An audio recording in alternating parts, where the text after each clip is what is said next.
Welcome to Master English Stories, where real stories teach you English and inspire your soul. A long time ago, in the year 1207, a child was born in the ancient city of Balkh, which is now in Afghanistan. His name was Jalaluddin Muhammad, but the world would later know him simply as Rumi. From the day he was born, the world around him was full of movement. Ideas were changing, empires were growing and falling, and people were traveling far and wide to learn more about life and faith. Rumi was born into a family of deep knowledge. His father, Baha al-Din Walad, was a respected Islamic scholar and preacher. He taught people about religion, God, love, and the secrets of the heart. Rumi grew up surrounded by books, wise men, and endless talks about the divine. From a young age, he was quiet, curious, and deeply thoughtful. But the world around him was not peaceful. The Mongol armies were moving across Asia, destroying cities and causing fear everywhere. Rumi's father decided it was time to leave their home. So the family left Balkh and began a long journey. They traveled to Nishapur, Baghdad, Mecca, Damascus, and finally settled in Konya, a city in present-day Turkey. Along the way, something special happened. In the city of Nishapur, they met the great poet Fariduddin Attar. Attar saw something unusual in young Rumi. He gave him a copy of his famous book, the Book of Secrets, and said, "This child will soon set the hearts of lovers on fire." When the family finally reached Konya, they found peace. Rumi's father became a teacher and a spiritual guide, and when he passed away, Rumi took his place. He became a great scholar, teaching Islamic law, guiding people in religion, and giving wise advice. People from all over came to hear him speak. He was intelligent, calm, and respected. But Rumi's life was still missing something. He had knowledge, students, and fame, but his heart longed for something deeper. He didn't know what it was until one day in the year 1244, a man appeared in Konya. His name was Shams of Tabriz. Shams was not an ordinary man. He was wild, fearless, and full of spiritual fire. He didn't care about rules or titles. He wanted truth. He wanted real love for God, not just words or speeches. When Shams met Rumi, the two men instantly knew their lives would never be the same. They began spending every moment together. Rumi forgot his students, his lessons, even his family. People grew jealous. They said, "Shams has taken our teacher away from us." But Rumi had found what he was searching for. In Shams, he found the fire of love, the depth of God's presence, and the mirror of his own soul. Their friendship was not ordinary. It was beyond this world. They talked, prayed, danced, laughed, and cried together. Shams taught Rumi that love was the path to God. Not fear, not rules, just deep, endless love. But jealousy grew among the people. Some said terrible things. One day, Shams disappeared. No one knows for sure what happened. Some say he was killed. Others say he left. Rumi searched for him everywhere. He sent letters. He cried in the streets, but he never found Shams again. Rumi was heartbroken. His world was dark. But from that deep pain came something incredible. He began to write poetry. Thousands of poems poured from his heart. He spoke not just of Shams, but of God, love, the soul, and the universe. His poems were full of longing, beauty, joy, and truth. He used simple images: birds flying, water flowing, lovers waiting, candles burning. But each poem was full of deep meaning. One of his most famous lines says, "The wound is the place where the light enters you.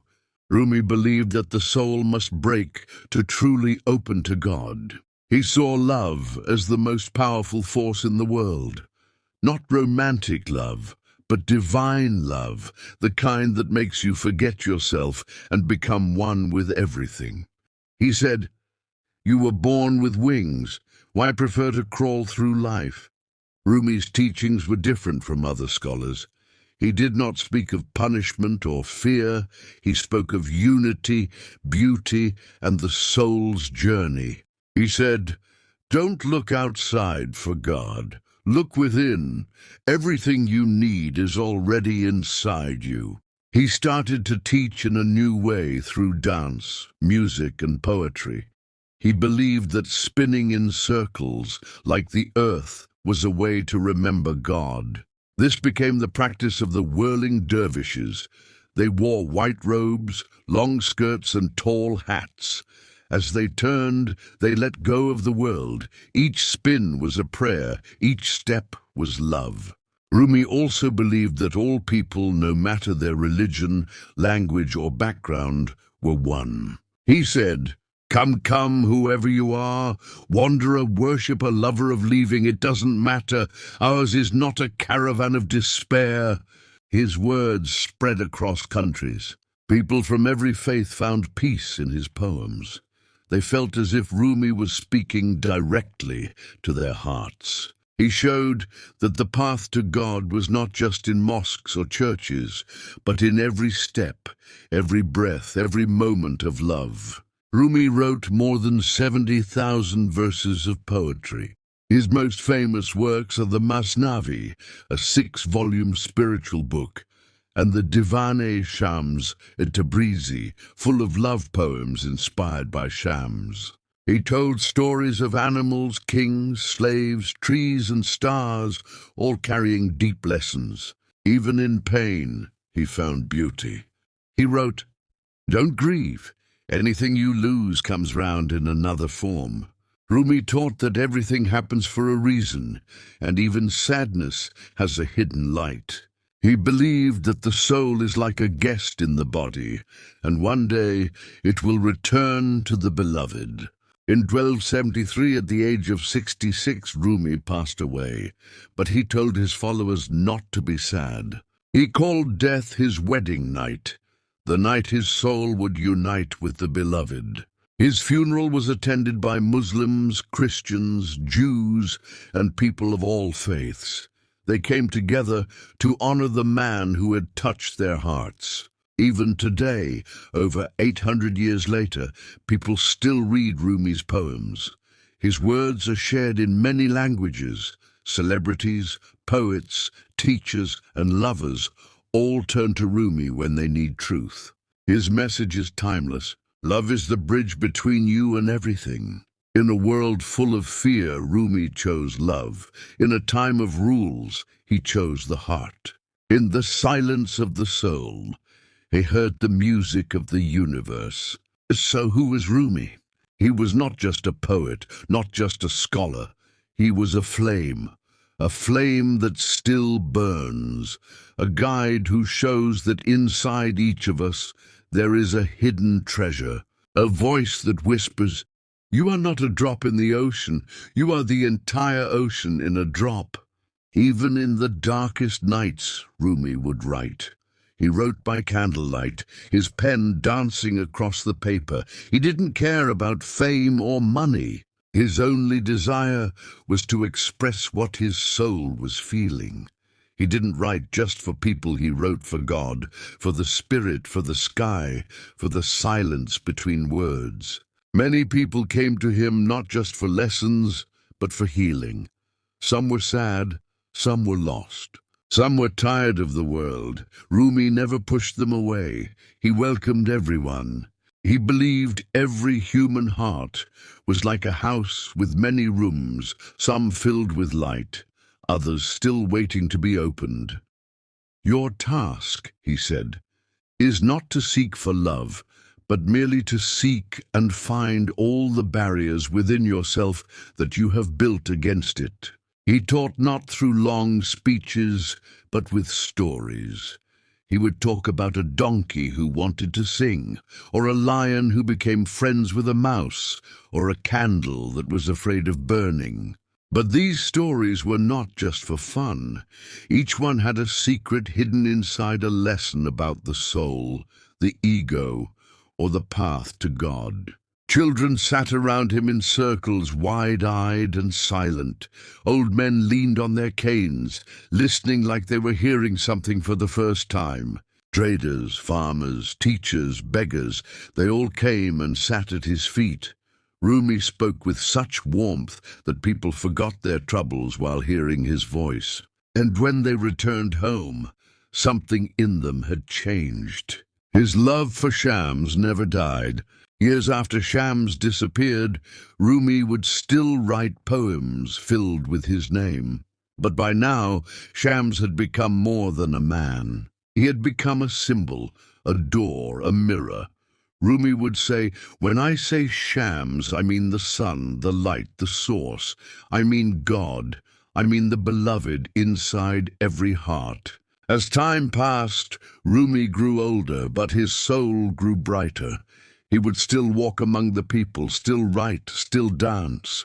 His spinning, the whirling that became famous, was not just dance. It was prayer. It was surrender. It was a way of saying, "I am nothing, and you are everything."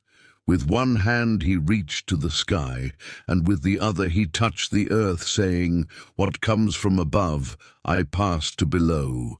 I am only a bridge." One day a student asked him, "Master, what is the hardest thing for the human soul?" Rumi replied, "To remember who it really is. We forget. We think we are this body, this job, this name. But we are more than that. We are light. We are love. We are drops of the divine ocean." Even his enemies respected him. Some people who first came to argue with him ended up sitting silently in awe. His words had power, but they were soft. They didn't fight. They invited. He said, "Raise your words, not your voice. It is rain that grows flowers, not thunder." Sometimes Rumi would go to the edge of town and sit alone in the fields. There, with the sun setting and birds flying overhead, he would close his eyes and listen, not to the noise of the world, but to the stillness inside. He believed that silence was full of answers. He often told people, "Listen to silence. It has so much to say." His son, Sultan Walad, watched his father with admiration. He saw that Rumi's way of teaching was not like others.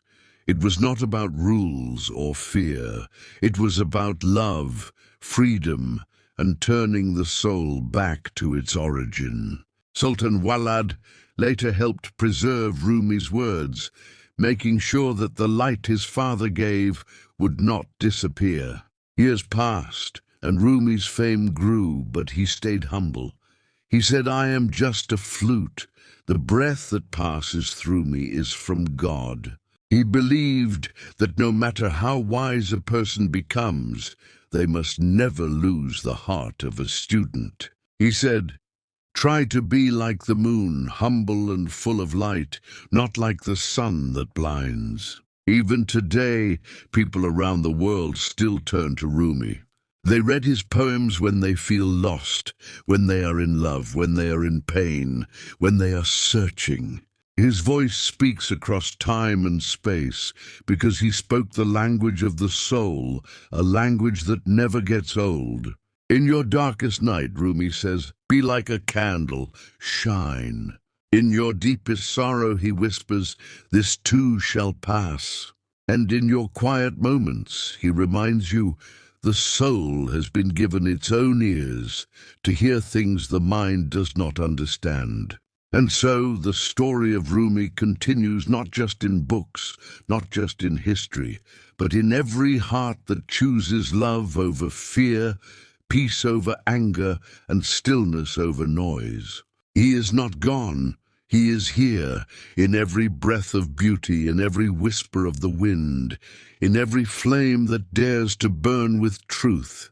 And that is the story of Jalaluddin Rumi, a story of love, a story of pain, a story of light, a story that never ends. Thank you for joining us on this journey into the life and wisdom of Jalaluddin Rumi. Remember, his story is a reminder that love, peace, and light live inside each of us. Keep your heart open and let Rumi's words guide you every day.